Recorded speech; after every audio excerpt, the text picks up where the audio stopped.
Namo Fundamental Teacher Shakyamuni Buddha. Namo Fundamental Teacher Shakyamuni Buddha. Namo Fundamental Teacher Shakyamuni Buddha. My name is Bring Fan. I am 12 years old and today I will be reading the story called Sutra on the Eighth Realization. The story began. Wholeheartedly, day and night, a disciple of the Buddha should recite and meditate on 8 realizations discovered by Mahasavas, the great beings. The first realization is the awareness that the world should impermanent all political regimes are subject to fall. All things composed of the 4 elements. 1. Are empty and contain the seed of suffering. Human beings are composed of 5 skandhas. Arrogate, 2, and are without a separate self. They are always in the process of change, constantly being born and constantly dying. They are empty of self without sovereignty. The mind is the source of all confusions, and the body is the forest of all impure action. If we are meditate in these facts, we can gradually be released from samsara, the round of birth and death. The second realization is awareness that more desire brings more suffering. Our hardships in daily life arise from greed and desires. Those with little desires and ambitions can relax their body and mind free from entanglement. The third realization is that the human mind is always searching for possessions and never feels fulfilled. This causes impure actions of ever increase. Bodhisattva, however, always remember the principle of having few desires. They live a simple life in peace in order to practice the way and consider the realizations of perfect understanding as their only career. The fourth realization is the awareness of laziness is the cause of all setback. For this reason, we must practice diligently, we destroying the unwholesome mental factors which bind us, conquering the 4 kinds of Mara.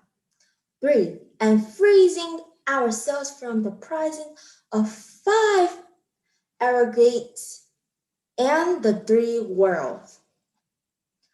The fifth realization is the awareness that ignorance is the cause of the endless round of birth and death. Therefore, Bodhisattvas always remember to listen to learn in order to develop their understanding and eloquence. This enables them to educate living beings and brings them to the realms of great joy. The sixth realization is the awareness of poverty create more hatred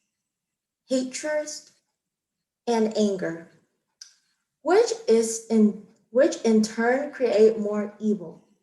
When practicing generosity, Bodhisattva consider everyone friends and enemies alike as equal. They do not condemn anyone's past wrongdoing, nor they hate even those who are presently doing evil. The seventh realization is that the five categories of desires are all lead to difficulties. Although we are in the world, we should try to not be caught up in worldly matters. A monk, for example, has in his possessions only three robes and one bowl. He lives simply in order to practice the way his precepts keep him above attachment to worldly things. And he treated everyone equally with compassion. The eighth realization is the awesome that the fires of birth and death is raging, causing endless suffering everywhere. We should take the great vows to help everyone, to suffer along with everyone, and to help all beings arrive at the realm of great joy. These eight realizations are the discovery of great beings, Buddha and Bodhisattva who have diligently practiced the ways of compassion and understanding.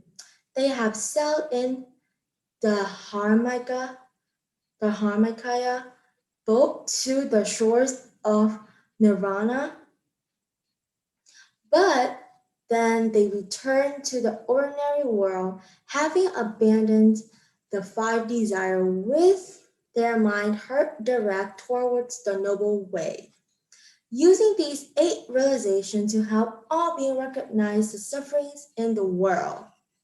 If disciples of Buddha recite these eight realizations and meditate on them, they will be put an end to countless misunderstandings and difficulties moment after moment and progress toward enlightenment, leaving behind the worlds of birth and death, dwelling forever in peace. Commentary: The origins of the sutra. This sutra was transferred from Pali to Chinese by the Parthian monk. And Ashinka Vietnamese is Ang Thekao at the Longyang centers in China during the later Han Dynasty, 140 through 171 AD. It is not certain if the Pali version is extant. The ancient forms of this sutra is the culminations of several smaller words combined. Just like the 42 chapter sutra in the Sutra on the Six Paramitas. This sutra is entirely in accord with both the Mahayana and Theravada tradition. Each of the 8 items discussed can be the subject of meditations, and each of these subjects can be further divided. Although the form of the sutra is simple, its content extremely profound and marvelous. The Sutra on 8 Realizations of Great Beings is not an analysis of anything. It is a realistic and effective approach to meditate. The content of the Sutra. The Sutra on the 8 Realizations of Great Beings contain 11 essential subjects for meditation. I will discuss these subjects along with the 8th realization. The first realization explains and clarifies the 4 basic subjects of Buddha meditations: A. Impermanence, B. Suffering, C. No self, and D. Impurity. We must always remember and meditate on these 4 principles of reality. As mentioned in the sutra, if someone meditates in these facts, he or she will gradually be released from samsara, the round of birth and death. A. Impermanent. The impermanent natures of all things from moment to moment. All things in this world includes human life, mountain, and rivers, and political system are in constant transformation. This is called impermanent in each moment. Everything passed through a period of birth, maturity, transformation, and destructions. This destruction is called impermanent in each cycle. To see impermanent natures of all things, we must examine this closely. Doing so will prevent us from being imprisoned by the thing of this world. B. Suffering. The impotence of all things. The ancient peoples in India said that all things are composed of four elements: earth, air, water, and fire. Acknowledging this, Buddha and Bodhisattva understand that when there is harmonious relationship among four elements, there's peace. When the four elements are not in harmony, there is suffering because all things are created by a combination of these elements. Nothing can exist independently or permanently. All things are impermanent consequently when we are caught in the things of the world. We suffer from their impermanent nature. All since all things are empty, we must caught by the thing we also suffer from impotence, awareness of existing suffering lead us to begin practice the ways of realization. This is the first of four noble truths when we lose awareness of and do not meditate on the existing of suffering in all things. We can easily be pushed around by passion and desire for worldly things, increasingly destroying our lives in the pursuit of these desires. We only by being aware of suffering can we find its cause, confront it directly, and eliminate it. See selflessness. The natures of our bodies, Buddhists teach that humans are being composed of five aggregates. Call it scandalous and shankretes. If the forms created by the four elements is empty and without self, when human beings create the unifications of the five skandhas must also be empty without self. Human beings are involved in transformation process from second to second, minute to minute, and continue to pass through the impermanence in each moment. By looking very deeply into the five skandhas, we can experience the selfless natures of our bodies, our passage through birth and death, and impotence, thereby destroying the illusion that our bodies are permanent. In Buddhism, no self is the most important subject for meditation. By meditation on no self, we can break out through the barriers between self and others since we are no longer separate from the universe. A completely harmonious existence with the universe is created. We see that all other humans beings exist in us, that we exist in all others human beings. We see that the past and the futures are contained in present moment, and we can penetrate and completely liberate from the cycles of birth and death.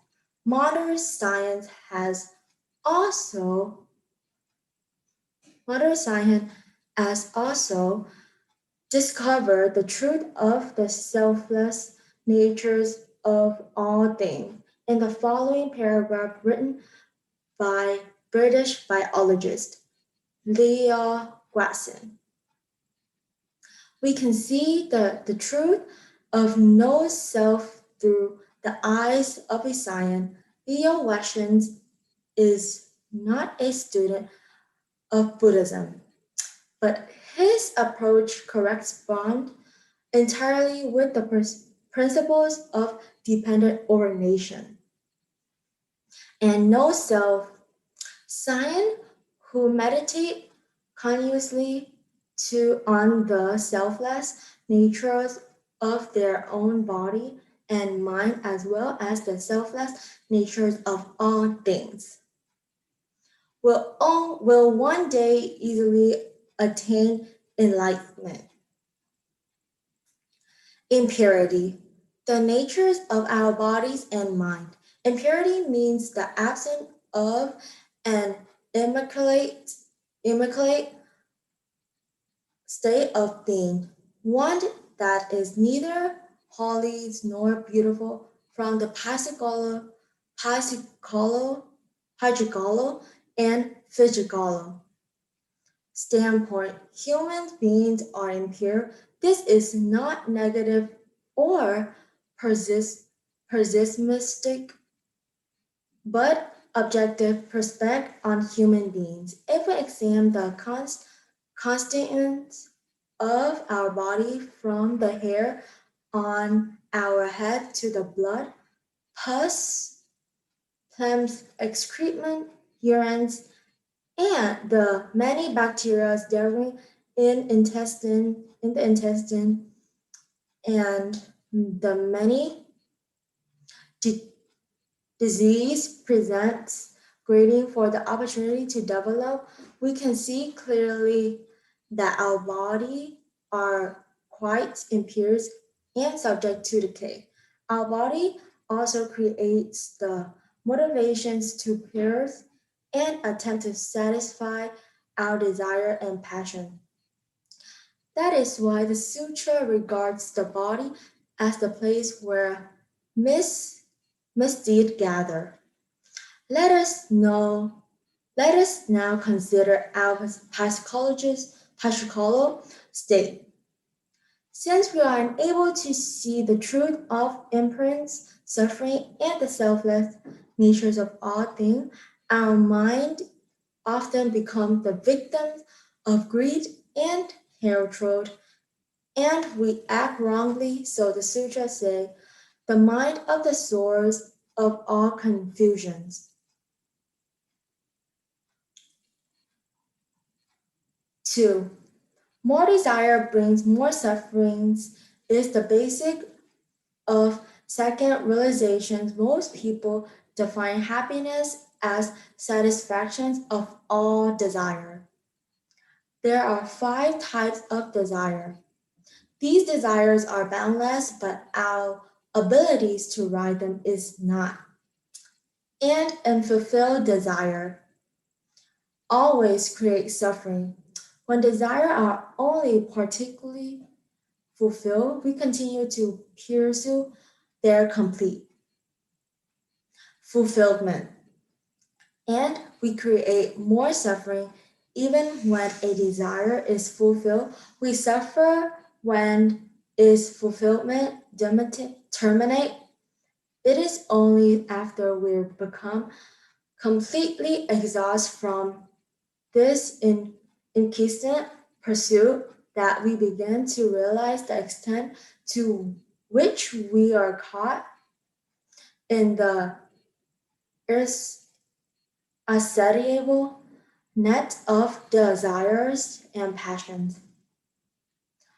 Then, when we realize that the true happiness is really a peaceful state of body and mind, this can only exist when our desires are few. Having few desires and not seeking fulfillment through the pursuit of five desires are great step toward liberation. 3. Knowing how to feel satisfied with few possessions, destroying desires and greed. This means being content with material conditions that allow us to be healthy and strong enough to practice the way. This is an effective way to cut through the net of passions and desire, may attain a peaceful state of bodies and mind, have no time to help others, and be free to realize the highest goal, the development of concentration and understanding to attain realization. Knowing how to feel satisfied with few possessions help us avoid buying unnecessary and becoming part of an economic system that exploits others and if enable us to decrease our involvement in the pollution of our environment. Diligence practice destroying for diligent practice is destroying laziness after we cause looking for joys and desires and passions and knowing how to feel satisfied with few possessions and we must we must not be leery letting days and months slip by neg- neglectfully. Great patience and diligence are need days and nights to continually develop our concentrations and understanding. The endeavors of self realization, we must use all of our time to meditate on the four truths of impermanence. Suffering, selflessness, and impurity, the first four subjects of meditation. We must penetrate deeply into the profound meaning of the four foundations of mindfulness, 10 practicing, studying, and the meditating the postures and cycles make, becoming, maturing, transformations, and destructions of our body as well as our feelings, sensations, mental formation, and consciousness. We must read sutras and others' writing which explain meditations, correct sittings, and controlling the breath, such as the Saripandana Sutras and the Mahaprajna Paramita Heart Sutra. We have to follow the teachings of these sutras and practice them in an intelligent way, choosing the method which best apply to our situation as necessary. We can modify the methods suggestions in order to accommodate our own need. Our energy must be regulate into all the basic desires and passions. Greed, anger, narrow mindless, arrogance, doubts, and preconceived ideas are approved.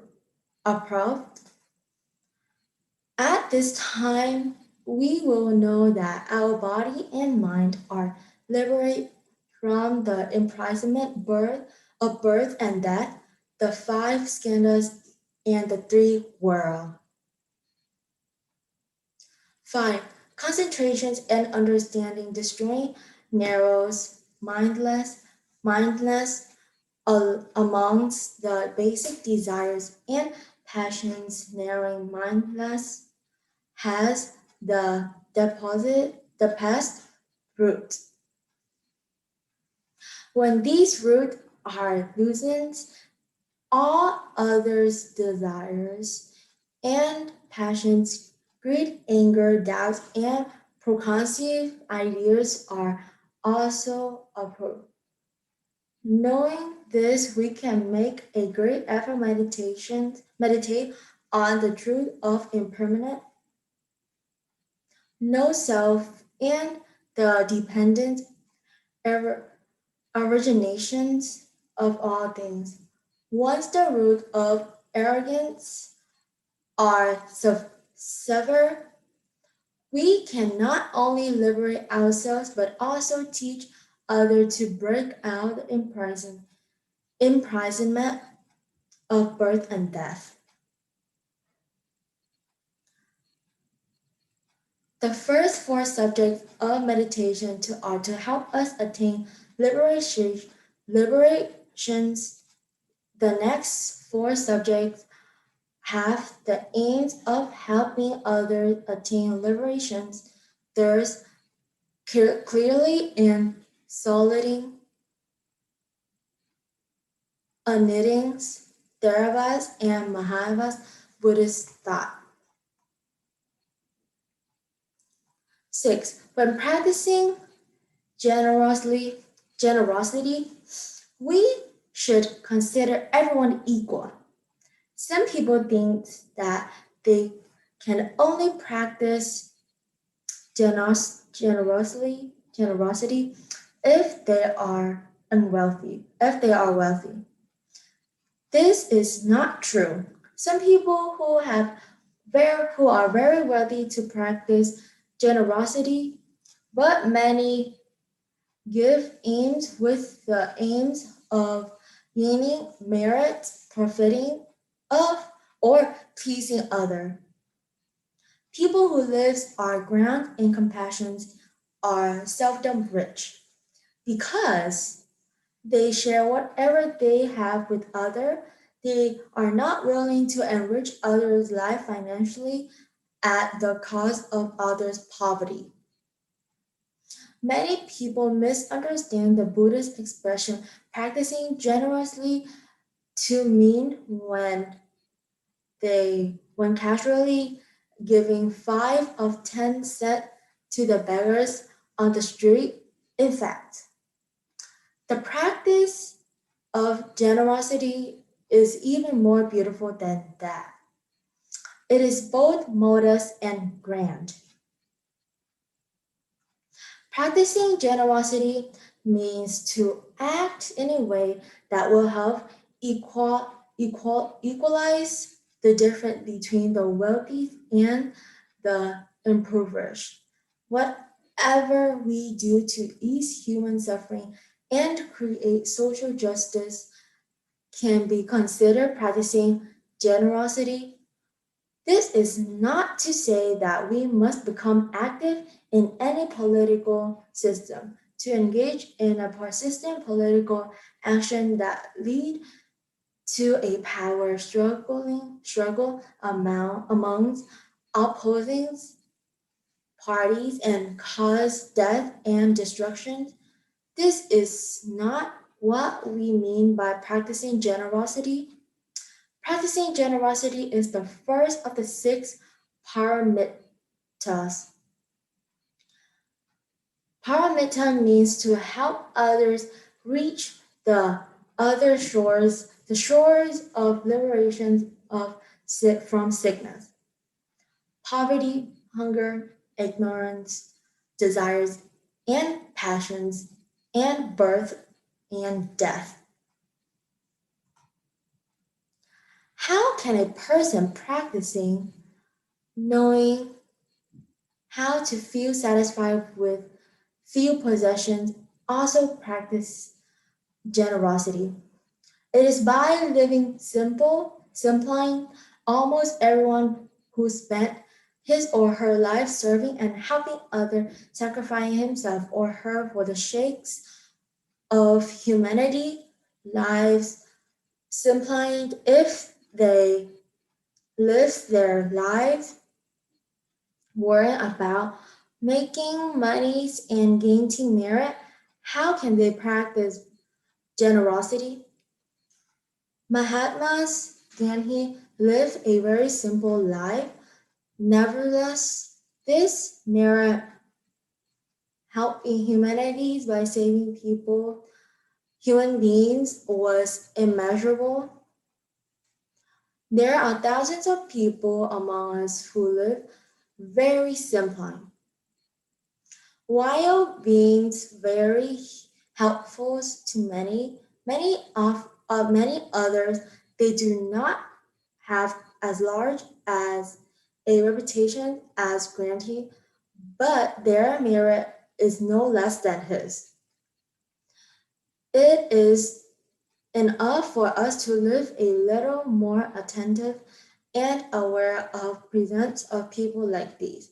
They do not practice generosity by giving money, which they do not possess, but rather by giving their time, energy, love, and care their entire life. Practicing generosity in a Buddhist context means to not discriminate against anyone, even though amongst the poor and destitute there are cruel people and kind people. We must not exclude the cruel ones from our practice, because poverty brings anger and hate poor people, and more inclined to create evil. As the sutra states, Bodhisattvas considered everyone friend and enemy alike are as equal.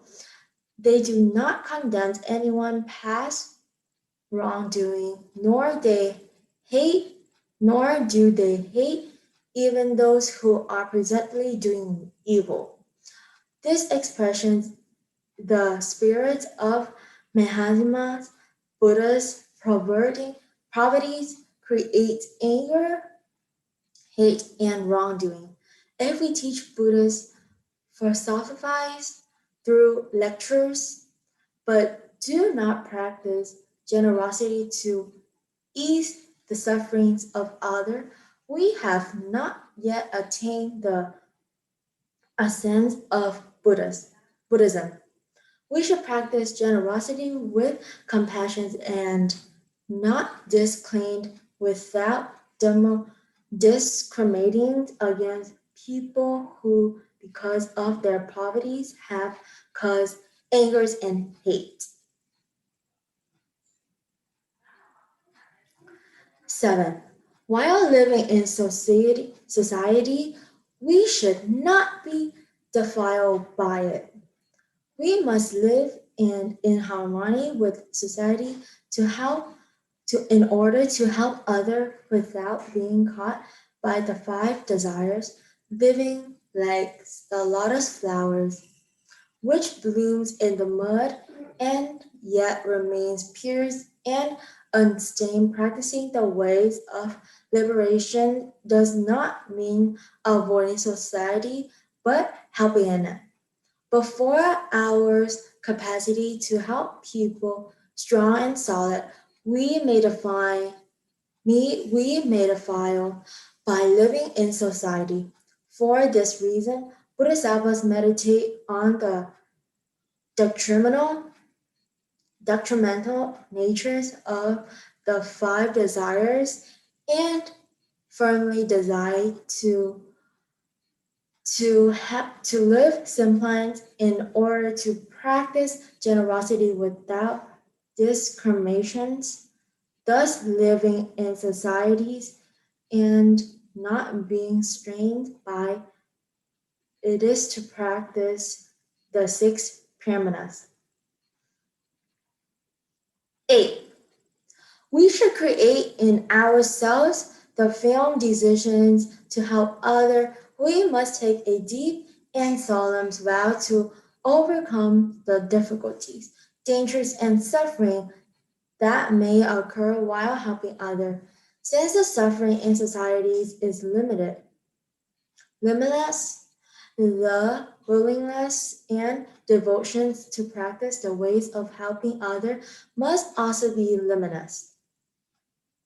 Thus, the Mahayana spirit is an endless source of energy which inspires us to practice generosity without discriminations. With the Mahayana spirit, we must we we can withstand the many challenges and humiliations encounters in society and be able to continue to practice the way.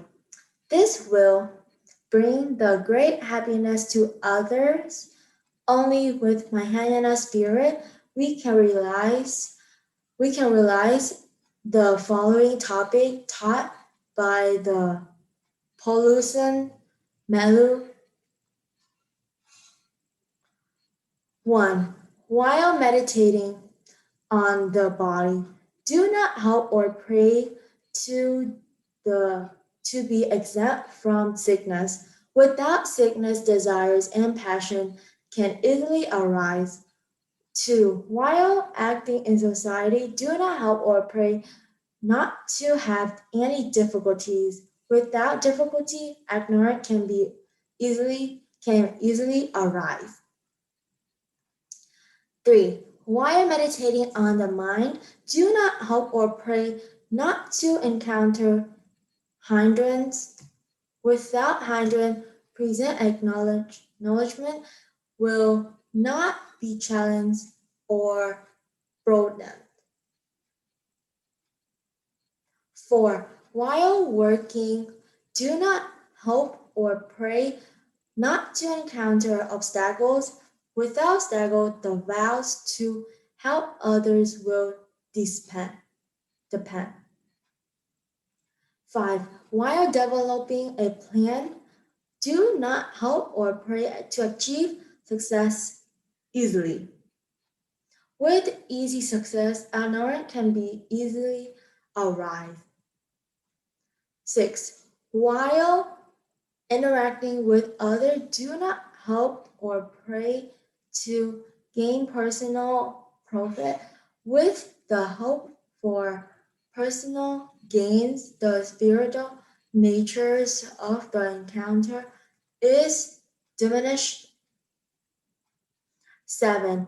While speaking with others, do not hope or pray not to be disagreed with. Without disagreement, self-righteousness can flourish. 8. While helping others, do not hope or pray to be paid. With the hope of remunerations, the act of helping others will not be pure. 9. If you see personal profits in an action, do not participate in it. Even minimal participations will stir up desires and passions. 10. When wrongly accused, do not attempt to exonerate yourself. Attempting to defeat yourselves will create needless angers and animosity. Animosity. 11. The Buddha spoke of sickness and suffering as effective medicine, times of difficulties and accident as times of freedom and realizations. Obstacles are liberations, the armies of evil as the gourd of the Dharma. Difficulty as required for success, the person who mistreat one as one good friend, one enemy as an actress or guardian. The act of doing someone is favor as base as the act of casting away a pair of old shoes. The abandonment of material possessions as well and being wrongly accused as the source of strength to work for justice. In the paragraph explaining the eight realizations, it should be noted that the Mahayana Buddhas practice the six permanent paramitas is contained in this sutra. The first paramitra giving the six equals the sixth realization. The second paramita observing the percept equals the second, third, and the seventh realizations. The third paramita diligence effort the equals the fourth realizations. The four paramita endurance, the eighth realization, the fifth paramitas concentrations, the first realization, the sixth paramita understanding, the fifth realizations. The styles, content, and methodology, methodology of the sutra on the eight realizations are consistent and logical. It is a very practical and concise sutra, but this discussion of the content is only intended to serve as a preliminary guidelines to fulfill benefit from this sutra. We must also practice and observe its teaching. Practicing and observe the sutra on the eight realization. To practice and observe the sutra on the eight realization of the great beings, choose a time when your body and mind are completely relaxed.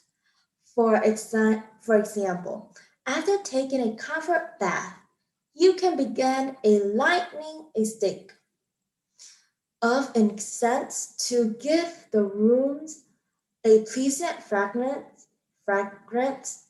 Then take the sutra and slowly read it to discover its deepest meaning. Relate the word of the sutra to your own life experience. It is through your own life experience that you can understand any sutra content and not through someone else's explanations. Each time you sit in meditation, thoroughly examine each subject of the sutra. The more you meditate on each subject, the more deeply you will discover the profound wisdom contained in the sutra. It would be helpful for you to also read other sutras, such as Anapanasati Sutras of mindfulness on breathing and Saripana Sutra.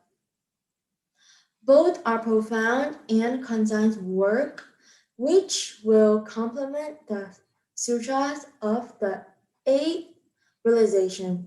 These two sutras explain in practical details how to progress step by step toward realizations. If you combine the methods of following and relaxing your breathing, As describing in these two sutras, would meditate on 11 subjects described in the sutra on the eight realizations, you will easily succeed in achieving your aims of realizing your own self nature. The content of the sutra on the eight realizations is grounded in both Mahayana and Theravada viewpoint.